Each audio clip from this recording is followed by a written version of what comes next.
বহাগীক বিদায় দিয়াৰ সময় আহি পালেহি আৰু আমি সকলোৱে মিলি আজি ওলাই আহিছোঁ বহাগীক বিদায় দিবৰ কাৰণে। আপোনালোকেও জনাবচোন আপোনালোকৰ সেইফালে নিয়মবোৰ কেনেকুৱা। আৰু আমি এনেকৈ বৰগছ বা আহঁত গছ যিকোনো গছতেই এনেকৈ গামোচা ৰুমালেৰে বান্ধি মেৰিয়াই লগতে পইচা আৰু গুৱা পানেৰে বান্ধি ওলমাই দিয়া হয় আৰু গছজোপাৰ তলতে সকলোৱে চাকি ধূপ জ্বলাই আশীৰ্বাদ লয়। সকলোৱে মিলি জুলি হাঁহি ফূৰ্তিৰে নাচি বাগি এই বছৰটোক বিদায় দিয়া হয়। হে গাইজ, গাঁৱলীয়া ছোৱালীৰ আন এটা ভিডিঅ'লৈ আপোনালোকক সকলোকে স্বাগতম জনাইছোঁ।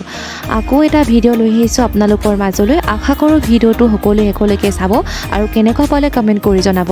সকলোখিনি নীতি নিয়মৰ মাজেৰে আজি আমি বহাগীক বিদায় দিলোঁ আৰু এই ভাল লগা কিছুমান মুহূৰ্ত আপোনালোকৰ আগত শ্বেয়াৰ কৰিলোঁ। আশা কৰোঁ ভিডিঅ'টো চাই সকলোৱে ভাল পাব আৰু যিসকল বন্ধু বান্ধৱীসকলে মোৰ চেনেলটো এতিয়ালৈকে ছাবস্ক্ৰাইব কৰা নাই প্লিজ ছাবস্ক্ৰাইব কৰি দিব। চেষ্টা কৰিম আপোনালোকৰ আগত ভাল ভিডিঅ' মই আগবঢ়াবলৈ। এতিয়া ভিডিঅ'টো সকলোৱে একেলগে চাওকচোন, কেনেকুৱা পালে জনাবলৈ নাপাহৰিব।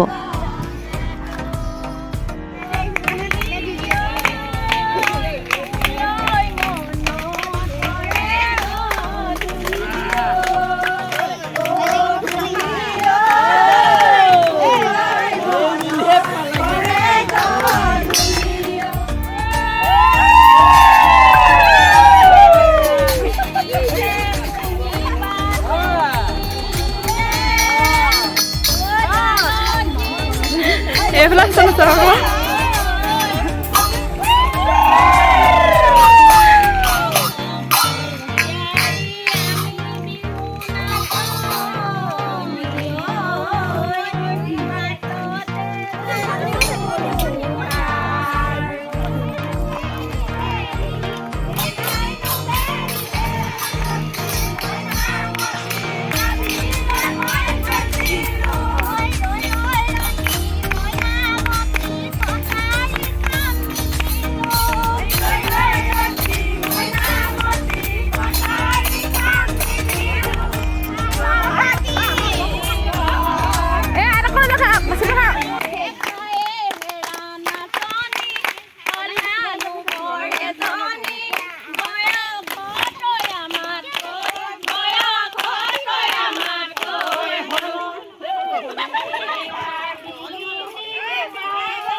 ঘৰতে পৰি পৰি খাম যায়।